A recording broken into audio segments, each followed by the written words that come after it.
매일 성경과 함께하는 오늘의 큐티 시간입니다. 7월 7일 오늘의 말씀은 예레미야 1장 11절에서 19절입니다.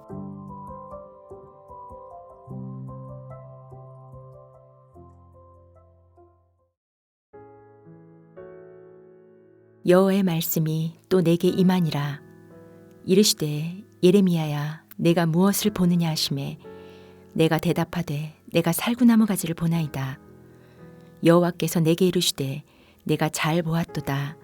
이는 내가 내 말을 지켜 그대로 이루려 함이라 하시니라. 여호와의 말씀이 다시 내게 임하니라. 이르시되 내가 무엇을 보느냐. 대답하되 끓는 가마를 보나이다.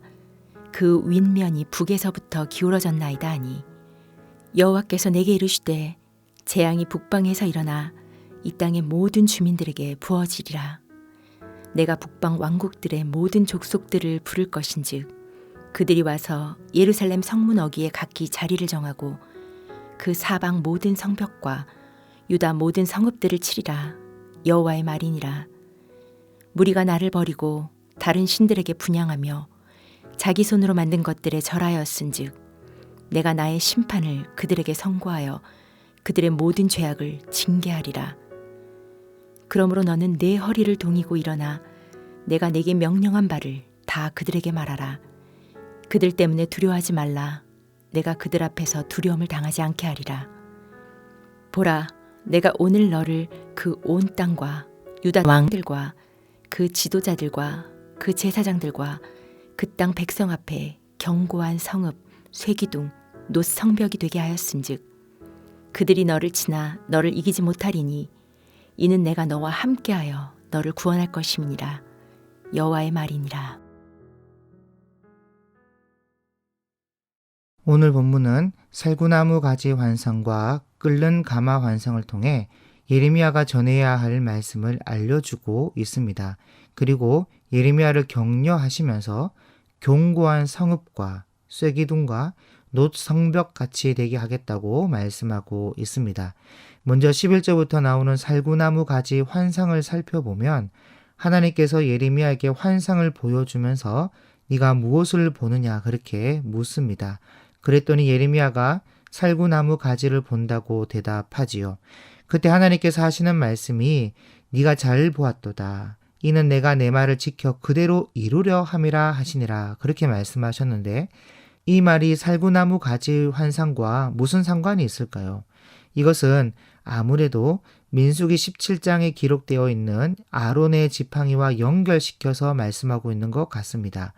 민수기 17장에 보면 아론의 지팡이에 움이 돋고 순이 나고 꽃이 피어서 살구 열매가 열린 사건이 나오는데 죽어 말라버린 지팡이지만 하나님께서 말씀하시니까 꽃이 피고 열매가 열린 것처럼 하나님께서 말씀하시면 반드시 이루어진다는 것을 알려주고 있는 것이죠. 그리고 예레미야는 제사장 가문 출신이고 본인이 제사장이다 보니까 대제사장 아론의 순이 나고 꽃이 핀 지팡이에 대해서 모를 리가 없죠.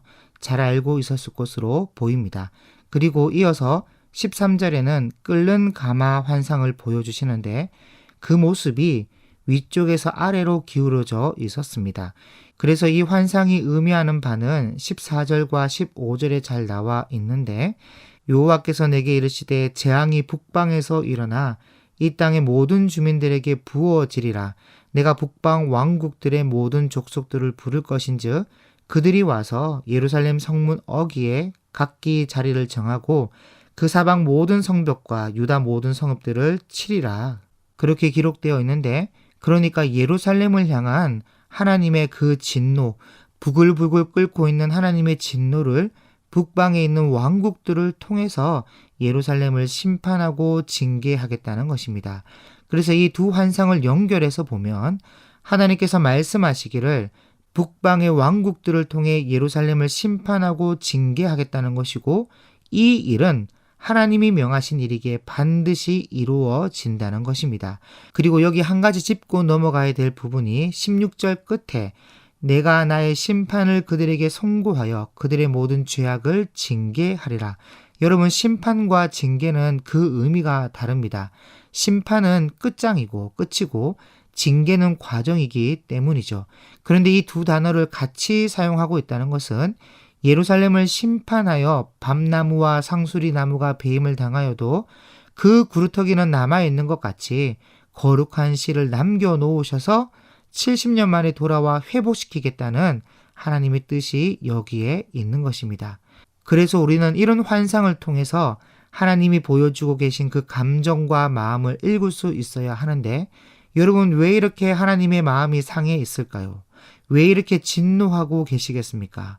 다른 이유가 아니라 먼저 16절에 무리가 나를 버리고 다른 신들에게 분향하며 자기 손으로 만든 것들에 절하였은즉 내가 나의 심판을 그들에게 송고하여 그들의 모든 죄악을 징계하리라. 다시 말해서 하나님과 맺은 언약을 어기고 이방신을 섬기며 이방신을 따라 음란하고 패역한 삶을 살았기 때문에 하나님께서 징계하시겠다는 겁니다. 여러분, 하나님께서 예레미야를 보내기 전에 얼마나 오래 참으시고 얼마나 많은 선지자를 보내서 회개할 기회를 주었습니까? 기적을 보여줘도 안 되고 땅을 흔들어 봐도 안 되고 이웃 나라를 보내서 괴롭게 해봐도 안 되고 여러 재앙, 비를 내리지 않는다거나 메뚜기를 보내서 먹을 것을 빼앗아 본다거나 그렇게 해봐도 안 됐습니다. 하나님이 노력을 안 해서가 아니라 할 수 있는 것을 다 해봐도 패역한 이 백성들에게는 아무 소용이 없었다는 것이죠.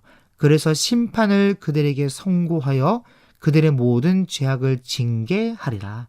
17절에 그러므로 너는 네 허리를 동이고 일어나. 허리를 동이고 일어난다는 것은 단단히 각오하고 일어나. 내가 네게 명령한 바를 다 그들에게 말하라. 그들 때문에 두려워하지 말라. 네가 그들 앞에서 두려움을 당하지 않게 하리라.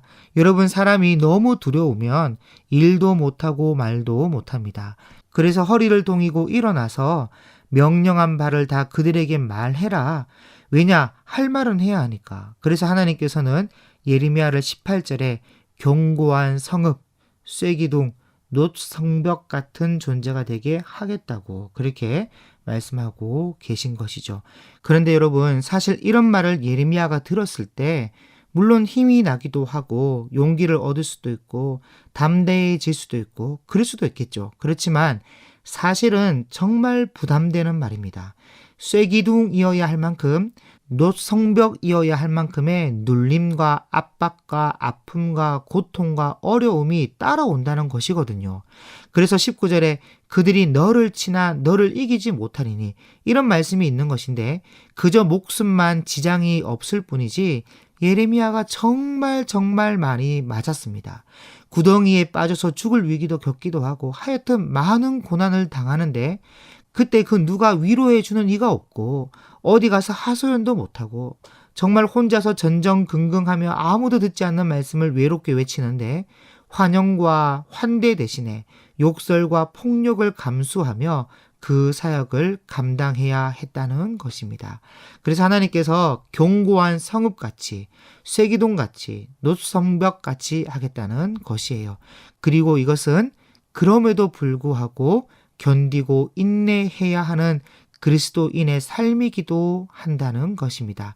그러므로 우리도 비록 힘들고 어렵고 범사의 손해와 고난이 따라오는 길일지라도 하나님의 말씀대로 살아가 봅시다.